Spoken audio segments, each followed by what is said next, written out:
Balıklan çoğulttuk da yani. 20 milyon oldu. 20 son yani. 20 son maddi.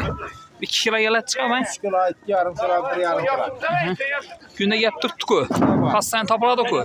20 milyon soydurmazsa sözde 20 kilo tazalatıp verelim. Telefon numara. 99 332 90 20. Ökten bayasımsan sonra.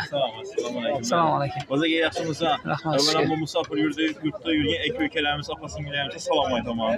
Sağ salamet olsunlar. Yavaş. İşlerine amət.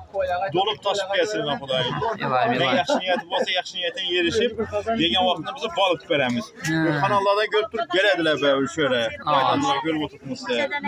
Apayın abla çönüp yiyorsun degen balık 45 milyon değil. Değil joyalı bunlar. Değil yaxşı balık 45 milyondan.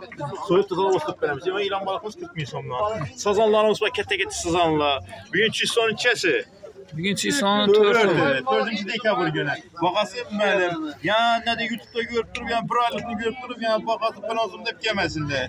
Bize gündeki bakan günde taşıyımı. Şimdi bu mesela bu video 4'ü Nereden bu? bir geçirak çıksa, ertegen şimdi baka bulup duran mı 5 günü? Bu nereden? Sudaki nerse bize baka koyamıyor. Ha, Bir gün gerek olsa pulumuza tapılmayacak. doğru. Mesela bazı bu videonu yüklep durup açamandan sonra bitten kim bulup kaladı. Mesela bir tengin bozu şu günü bilen şu əməliyyatlardı. Ha, Baha əməliyyatlardı.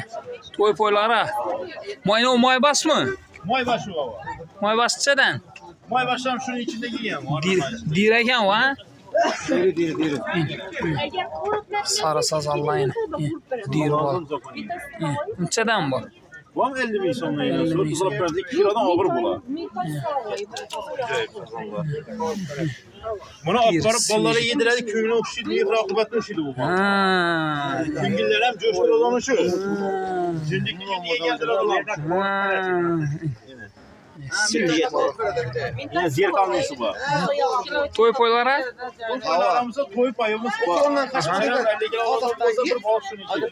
Telefon numara seç ora. 93'lük 203 51 52. Yani tam bu telefon adresine xalasa toy poylara qoşib, sveji balıqlardan beradi yani. Qarab boğra, balığa bir kazan alıp boy. Kartın formatı bir kazan.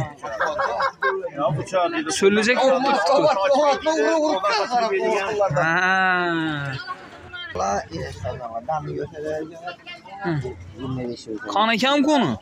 Kanka Resulullah 25 yıl sonrasını sadan itemler niye? Diri balık ko lan. Ya bu nelene kichkinalar? Ne oldu yan balık? 15 oldu bunlar. Dirim bu la. Hem 5 yıl. Aga. Bundan bir gün kayıt çıkmıyor bunda 100% cevap verem aga. Belki sazallanır. Ya benim may başlayla şu may başlayla bunlar ama 15 yıl. Sen de skitch yaptırganı yok mu? Biliyor da bu agara hem balık kımmatla ki. Kımmatladan mı? Oradan verdim. Makaraslamızda ise girmeye çıktı gitti. Bu ayına 20 milyon verlemeyeceğim. Kazanda 25 milyon bana iskittim sırmalar verse. Aha. Cesu yaxşımsan sonra? Salam aleyküm. İşlerin yaxşı mı? Balkan büyüyünce senelere geldiniz. İyi. May basla. Umay baslar. 23'ten soydurup veremem. Soydur 23 bin son mu? Kapak ip veremem. Lakkala 20 bin son bile. Lakkan yerini ki. Şu Afrika'sı lakka zor. Diri ku. Baba. Toy poylara. Toy paylara kaç alalım? Her 5 düşkün. Ba. 10 kilo 1 kilo. Ba. Her 5 düşkün 10 kilo 1 kilo bayını. Ba her beşinci. Gel mesele. Telefon numaranı aç sonra. 99. Aha. 685 72 26. Cesu'dan xavallaşa verəsən toy poylara. Hər 5 düşkün 10 kilo 1 kilo qoşub bərilədi yəni. Gel mesele.